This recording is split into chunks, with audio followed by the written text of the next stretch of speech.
Hello everybody, and welcome to episode 3 of Riveter 2, a docu-series. So this episode is going to be very short and sweet. I don't have a whole lot of updates. I have had some equipment roll in, t-shirts roll in, some other stuff for the show roll in, but ultimately this episode is going to be like 5, maybe 10 minutes long at max. Just because both of our girls are inside sleeping right now, and one is set to wake up in 25 minutes. So it's going to be short and sweet, but I'll show you my new daughter, Amelia Ruth. Both baby and mommy are healthy, and we are home now. So let's look at some stuff that has showed up. So if you look over here, we have all of our sets of crash pads for the show. So for the crash pads, for event 1, that is the only time we're going to use them. All of the lanes, the 4 lanes, are going to be 2 stall mats wide.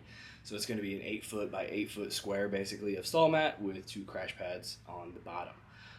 Crash pads have to be used on the way down. So now we have all the crash pads. I've got one more set of the Rogue bumper plates coming in, and that will finalize our bumper for that event. On event 2, we're going to be on these same platforms. So same 8 by 8 stall mat. Everybody's going to know which lane that they are in. They are going to be used. I've had this question 3 different times. So being that I said touch and go is allowed, people had questions like, is it going to be all steel? Is it going to be all bumper? So here's how it's going to work. There's going to be the axle bar, which you see right back here. And then the first plate that's going to be on it is going to be a 45-pound cap bumper. Everything after that bumper is going to be steel. It is slightly, marginally smaller. So a 45-pound steel plate, I think on each side is about a 1/4 inch shorter. So rest assured, you're going to be able to touch and go with ease.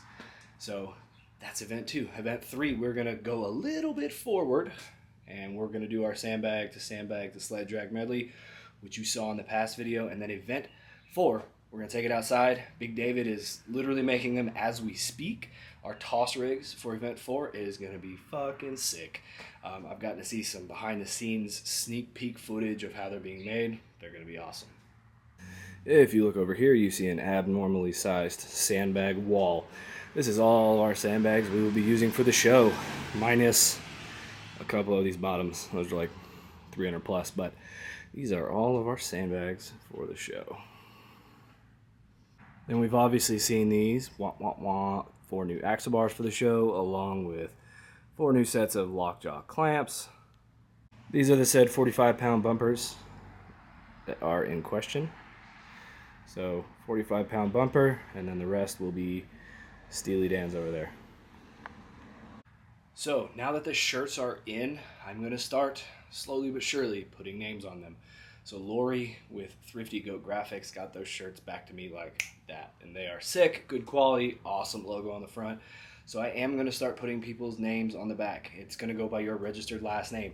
If you have 2 last names or a hyphen, on your last name, I'm going to be reaching out to you to ask what name you would like on your shirt. We're going to keep it to just last names to keep it consistent for everybody. So